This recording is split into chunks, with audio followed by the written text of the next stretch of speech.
Hi everyone, it's Nicole and welcome back to my channel and another paper crafting video tutorial. Today we're going to make some big bold fall cards using products from the Pretty Pink Posh September 2023 release. All of the products for my cards are from the release, and the focus is on some Distress Oxide inking for all of these pieces and using kind of non-traditional colors, if you will. I'm going to start with some Tattered Rose Distress Oxide ink, and we're going to apply this to the center of the panel.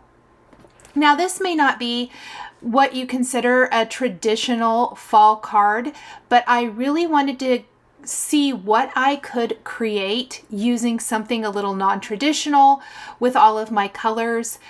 And I wanted to try using a different focal point, but the same background on two cards.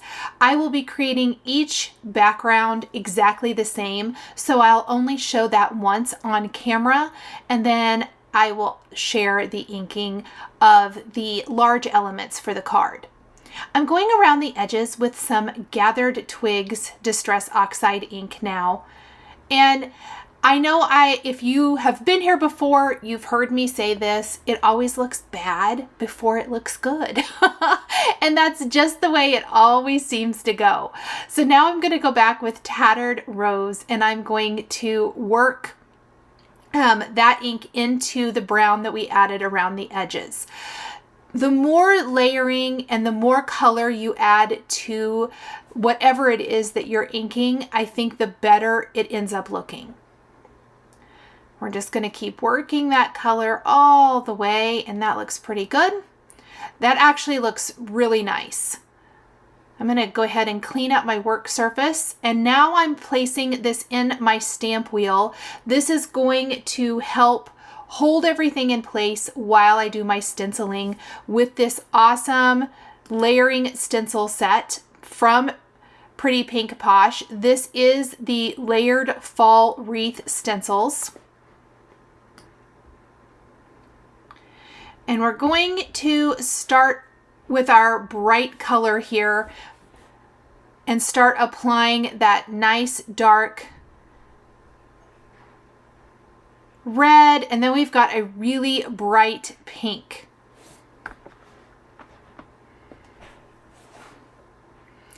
So that was Kitsch Flamingo, and I think either Abandoned Coral, I think it was Crackling Campfire actually. We've got some mustard seed, we're going to blend that in, and these are our base colors, and then we have some Uncharted Mariner.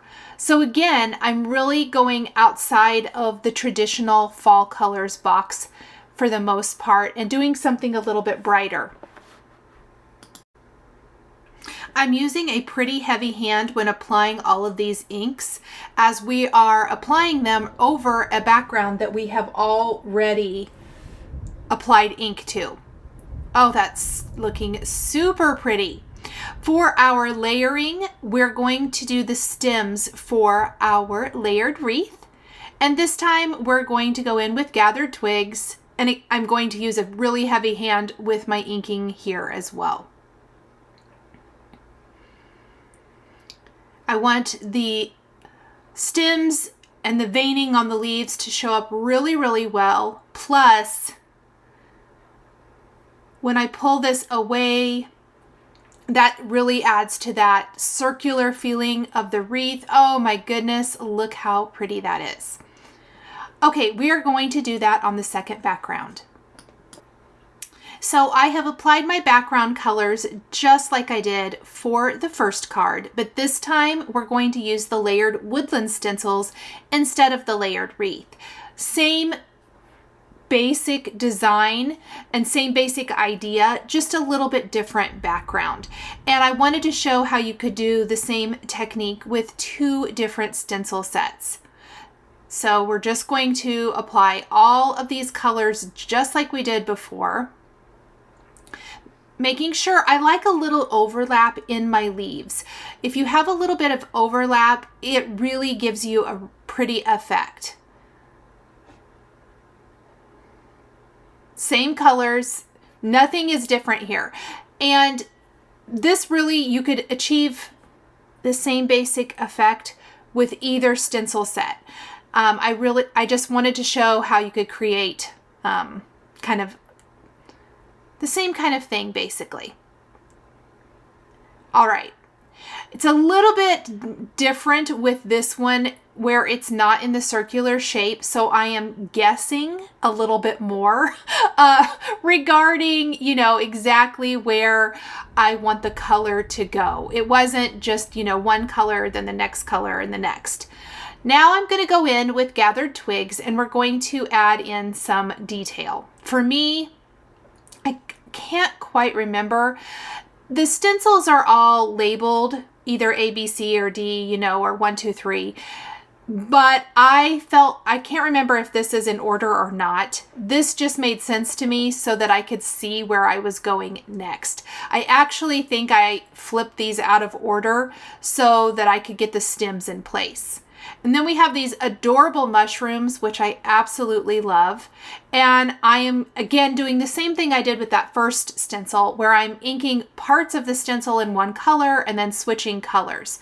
So I've got, you know, my crackling campfire and mustard seed and worn lipstick. I think I said kitsch flamingo earlier. I am sorry. I apologize. I'm using worn lipstick. And this time we've got some little acorns in here, which I think are super cute. And then we've got just some little individual leaves and the tops of the acorns here. And I'm going to do pink. So very non-traditional with my choices for color and everything. But I think the overall effect when we're finished still definitely is fall. Okay, that looks good. Oh, so pretty. Oh, nope. I forgot some little stems for my mushrooms. When you pull that stencil away, sometimes you see things that you maybe miss.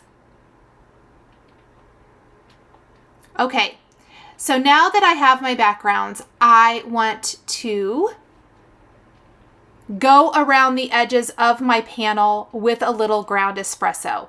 I love a little dark inking, but as I started to do that, I thought, you know what would be even more interesting is if I take some of the new Stitched Torn rectangle dies and we die cut the background so it looks like this awesome decorative edge all the way around. We're not really going to lose much of the design that we just stenciled.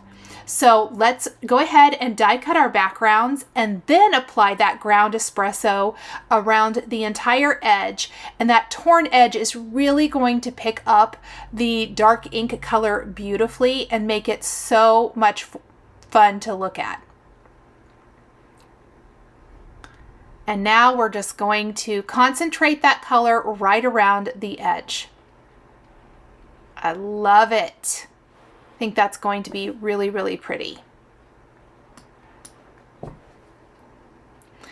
This is really a card set that everything from the background to the elements were created with white cardstock and ink. Nothing was started with patterned paper or colored cardstock. It's all white, and you achieve the effect that you want with inks and stencils and die cuts. It's really so much fun. I feel like it's a blank canvas that you can then, you know, splash the paint on, I suppose. So I also did this for the second background, and we're going to go around the entire thing with ground espresso. You'll notice that a lot of my ink is on my glass work surface. I'm starting off of my panel for one thing, and I'm just working my way in. That way I don't get any harsh crazy lines with my blending tool. I don't over blend into the color, and I concentrate that color just around that torn edge so that we maintain the color of the previous inking and stenciling that we did. Now, of course, no one is going to be surprised that I want to add some fun distress mica stain splatter with some flickering candle I love a little flickering candle over the background for fall cards. It's going to add some lovely splatter and shimmer. I already inked the stem and the leaf for this pumpkin. This is the awesome new pumpkin shaker set, but we're not going to make it a shaker at all. And we are blending the pinks and oranges together for our pumpkin, which is really, really pretty. I love it. We did the blues and the yellows for the leaf, and of course browns for the stem. If you don't use the dies that come with this to make it a shaker, it's just a fantastic focal point pumpkin. And I love that. I think that's going to be really pretty right there in the center of the card. We're going to go ahead and back the entire thing with some foam.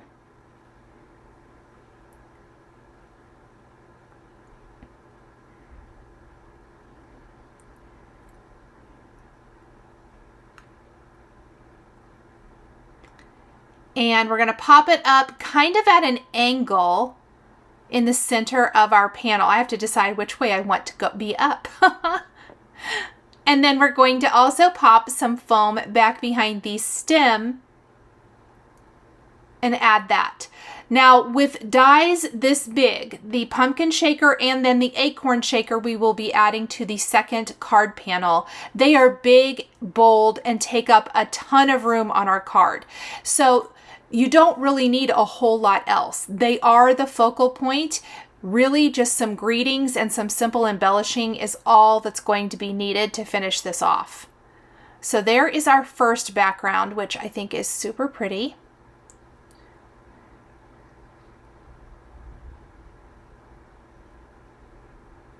I'm going to go ahead and glue that to my white top fold card base, just like so. And let's go ahead and build our acorn. I have way more pieces than I actually ended up using here.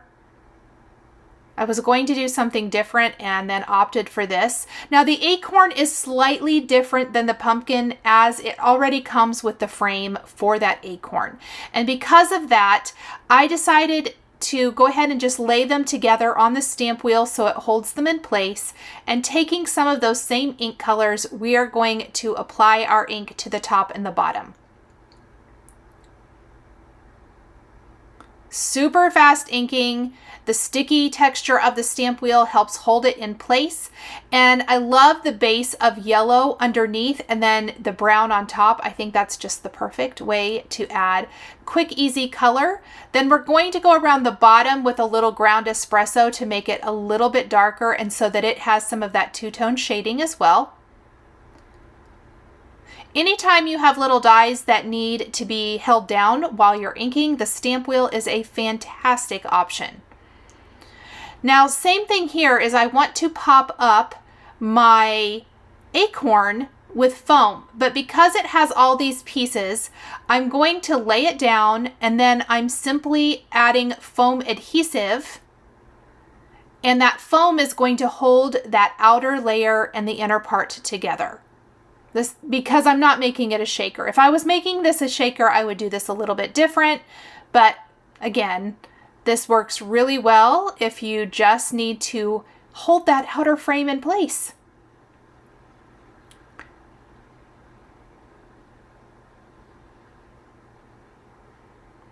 And then we're going to do the same thing that we did for the previous card and pop all of this up with a little bit of foam.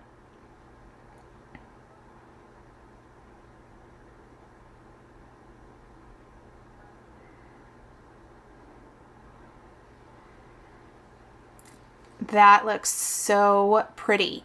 We're going to adhere this to a white top fold card base as well.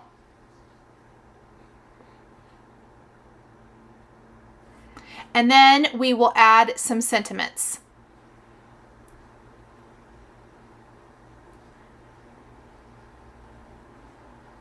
I love card designs that you can use with multiple products.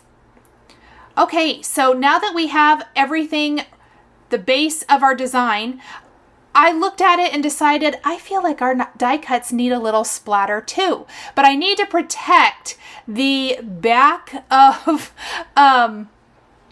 the cards because I've already put them on the card base. So I just have a dry rag in here to hold the excess splatter.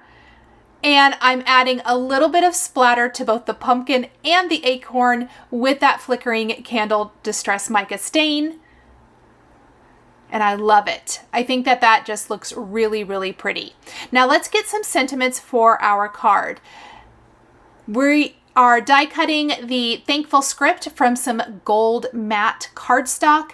And then I have another greeting from the sentiments strip fall that I'm going to stamp using the ground espresso ink on some white cardstock. This is just a scrap from the pumpkin and from the acorn.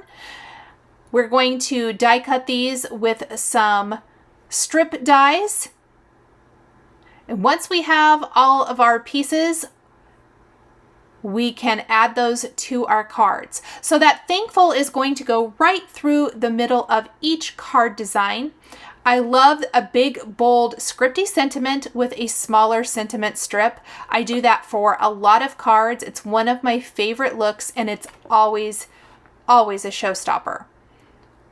So it's one card is going to be grateful for your kindness and have the thankful sentiment. And then we'll die cut the other greeting.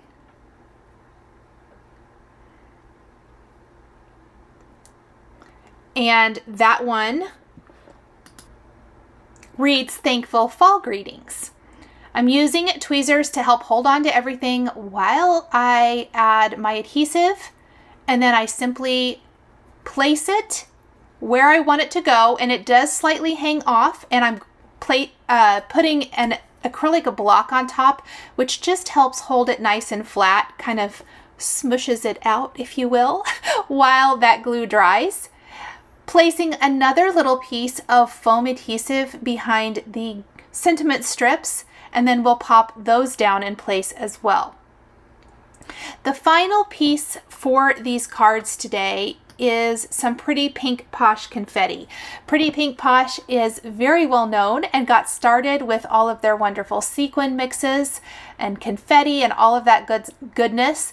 And these colors are going to be perfect to finish off our cards and add a little touch of sparkle.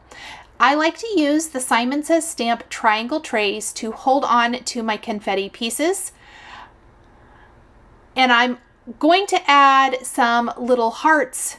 I think maybe I chose not to use the hearts. No, I'm just going to use the confetti pieces. I do love adding hearts. I couldn't remember if I added any or not. I think they blended in a little too much, and I ended up loving these espresso confetti on my designs. I like to add little dabs of glue, use an embellishment wand to pick them up, and place all of those pieces right where they go. And let's do that on our second card as well. I love one little crafting session and ending up with more than one card, don't you? Thank you guys so much for joining me today for these two big, bold, fall-themed cards using products from the Pretty Pink Posh September 2023 release. The supplies I used are listed and linked below the video here on YouTube. Thank you so much for joining me today for another paper crafting tutorial. I love being able to share with this incredible community of crafters. I want to give a huge shout out and special thank you to my amazing Patreon members. If you're interested in joining Patreon, please click the link in the description underneath the video here on YouTube. Patreon is a private community where you can support more of what I do. There is exclusive content, information, and behind-the-scenes content. Top-tier members will receive a handmade birthday card during your birthday month, access to D-Stash, and monthly exclusive lives, plus so much more. We would love to have you join our growing community. If you enjoyed this video, please subscribe to my channel, click the like button. And don't forget to hit the notification bell to always be notified when I have a new paper crafting video or I go live. Thank you so much for joining, and we'll see you next time.